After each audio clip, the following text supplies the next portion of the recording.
You're watching David Nolan, one of the founders of the Libertarian Party, delivering his keynote address Thursday afternoon.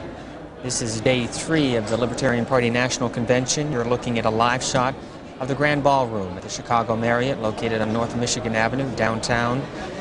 There are 408 delegates and alternates who have gathered here in the Windy City. The last time a national convention came here was 1968, when the Democratic Party held its presidential nomination convention here.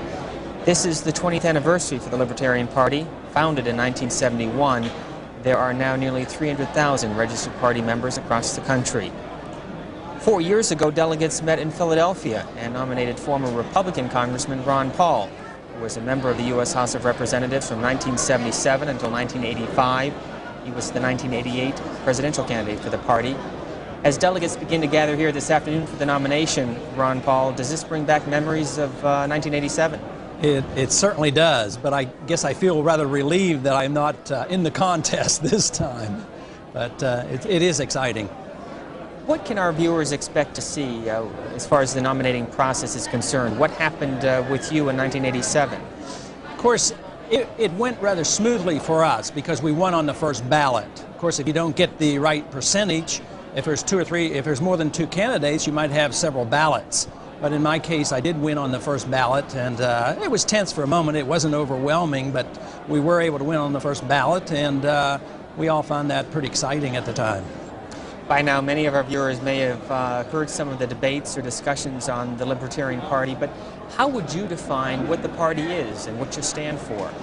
Well, the party stands for what the name of the party is. It stands for liberty. And of course, many of us have come over the years to believe that the other 2 parties no longer stands for the Constitution and liberty, and that there's no difference between the 2. I mean, whether you have Republicans or Democrats in office, government gets bigger, taxes go up, the deficit gets worse. We can elect even a man like Ronald Reagan, and the deficit's got a lot worse. So we don't see any difference.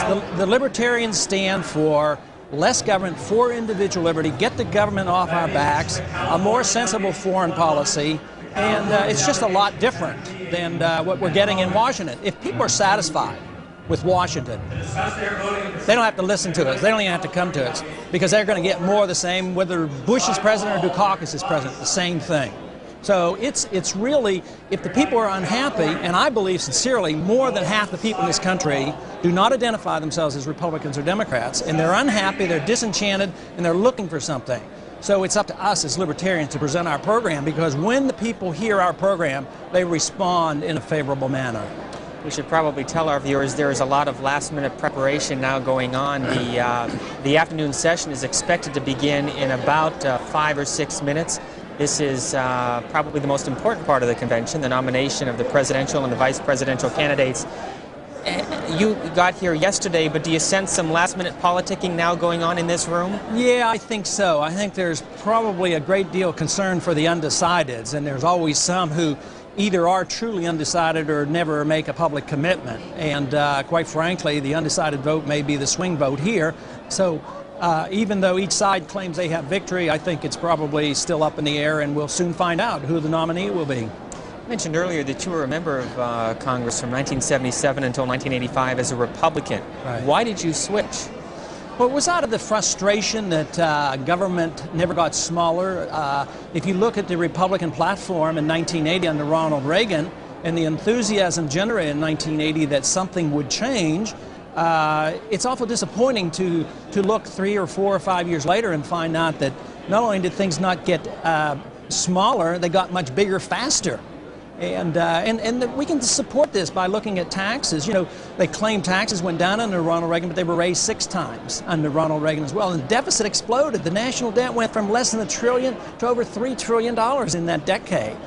Government debt is growing at 13.9% per year. So it's awful frustrating to endorse the same old parties, Republicans and Democrats, and never see significant change. Some would argue, well, Democrats at least stand up for civil liberties and they stand up for a foreign policy of less intervention overseas. But when you look at it, whether Democrats are in charge or Republicans are in charge, personal liberties are intruded upon. We go about the world trying to interfere in the internal affairs of all nations, and we're having eternal conflicts. And it's unlike what our founders intended, unlike what the Constitution said, and unlike our American tradition of minding our own business and letting the people decide what is best for themselves and letting the market work for itself. We really don't have a free enterprise system here. Many libertarians are encouraged very much by what's happening in Eastern Europe, the total rejection of centralized planning. Yet today we read in the newspaper our Secretary of Agriculture deciding how many acres of corn should be planted next year. It's absurd. I mean, in America they're deciding on how many acres of corn to be planted, where in the Soviet Union they reject central planning. Yeah, the noise in the background as they prepare for the afternoon. They must have really nomination. liked my statement, huh? What did you find when you were on the campaign trail? I'm sorry, I didn't. What did you find when you were on the campaign trail in 1987 and 88? Well, I found good receptions when people heard me. The trouble was that there's sort of a monolithic understanding that there's something sacred about a so-called two-party system. Although the two-party system to us is a one-party system, there's never any real chance for the alternatives to get a chance to speak out and to participate. We believe that any candidate who gets on enough ballots where they theoretically could win the presidency ought to be included in all the debates and all the coverage. But here in America, where there's supposed to be free choice, there's less choice. If Americans ever come to the conclusion that there's not much difference between Republicans and Democrats, and they never include alternative choices in the coverage, the Americans really aren't exposed to a true choice. So we really have to fight. When we got our message out, the few times I did get on TV, the response was very, very favorable. I mean, we're very confident that the message of liberty is what the Americans want to hear. And besides, our country's getting poorer. They're going to have to listen to us soon. Just like in the Soviet Union, they had to listen to the non-communists because the communists consumed everything. Well, in this country, the interventionists, the big spenders, the deficit financing is going to finally consume what we have, and they're going to have to listen to the libertarian message, and I think times are more appropriate than ever. I think 1992 is a great year for libertarians, not only because it's a great message, but because the Republicans and Democrats have messed this country up so badly.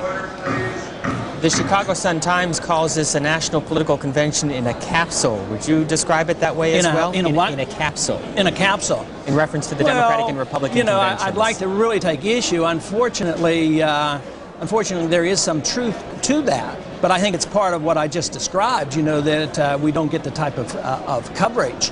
The message is a powerful message. And if the American people ever get a chance, there will no longer be a capsule. We represent a lot of people. If we represent the disenchanted in this country, I think that we're going to see that there's a lot of support. Just think of the movement to limit terms. I mean, that's a strong national movement now. And that's a libertarian type movement.